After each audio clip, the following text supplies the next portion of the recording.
So somebody asked me, how much does Medicare cost me when I'm uh, as an elderly person? So once you go on Medicare at 65, how much is it going to cost me? And is it free or do I have to pay for it? So Medicare is broken up into two components, and it's important to understand the two components that you qualify for at age 65. You can certainly add to that, but the two things that you qualify for is Part A, which is hospitalization. If you've worked 40 quarters or 10 years, you qualify for that, and there's no cost to you at all for Medicare Part A. Medicare Part B, which is your doctor component, and that's all the services that you receive, going to see doctors, going to see specialists, seeing nurses, all those types of things. That's Part B, and Part B you do pay for. It went up by 6% this year.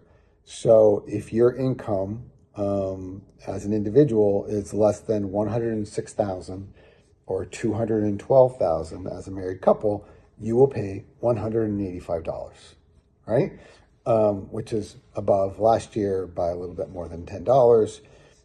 If in fact it starts to go up, so about 30%, if you exceed that by about 30%, you will be paying an additional $74, right?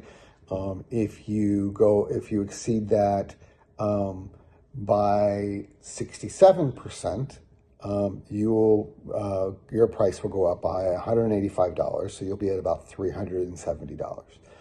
And that goes on until you are making more than $500,000 a year. You are paying $628.90 for Medicare Part B, right?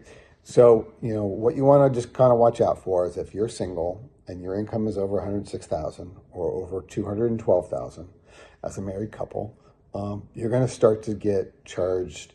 So you're going to start to get an adjustment to your Medicare costs, and it's going to go up significantly as you kind of go further and further higher than that 106 or 212.